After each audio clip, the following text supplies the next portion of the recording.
all religious myths include some kind of creation story.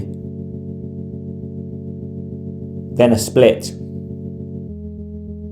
Because in the beginning there was only a totality. Consciousness, God, whatever you want to call it. Entirely singular, without the ability to metacognize. For anything omnipresent could not know anything, because there would be no space in which to occupy that was not itself. So to understand its own nature, this universal primary must descend to the terrestrial realm as human consciousness. I like Heidegger's thrownness. It speaks somehow to the violence with which we're spat out, carried on a wave of our mother's amniotic cocktail into a world we did not ask to come into, from somewhere we were whole.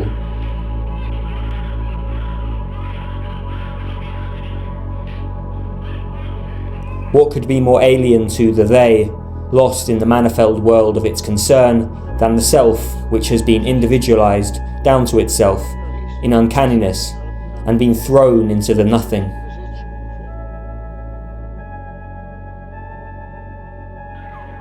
Perhaps the crying baby, as yet unbound by the concept of time in its illusory, arrow-like form, perceives already that it has been hurled into a world of opposites.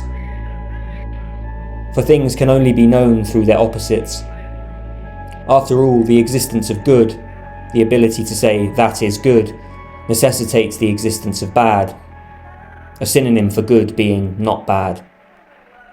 And so, in this way, our species is merely the appearance of a self-reflexive quality, divinity knowing itself from a third-party perspective, and so to form our world, an infinity of dividing.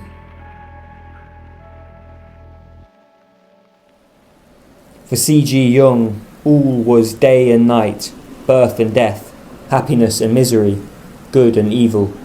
Life is a battleground. It always has been and always will be. And if it were not so, existence would come to an end.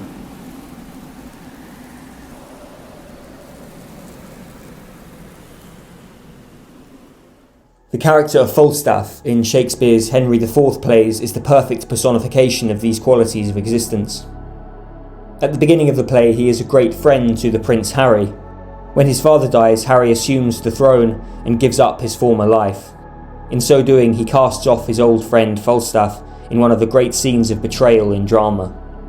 Our ill white hairs become a fool and jester. As many have written before, this goodly portly knight, this hill of flesh, is life itself. For Falstaff is good, bad, funny, savage, kind, cruel. He is the patron saint of anyone who loves life. Life in all its cruelties as well as its joys.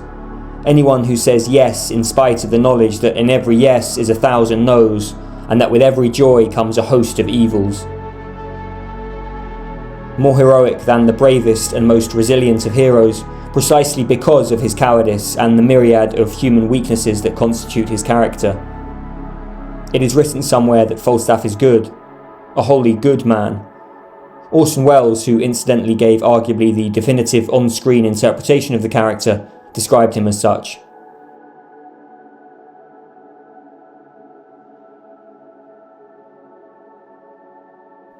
But of course he is wrong. Good in the moral sense is perhaps best typified in the West by the figure of Christ. The idea is that here exists a personality in which is embodied all that is good. In this way we understand Christ as being only partly human.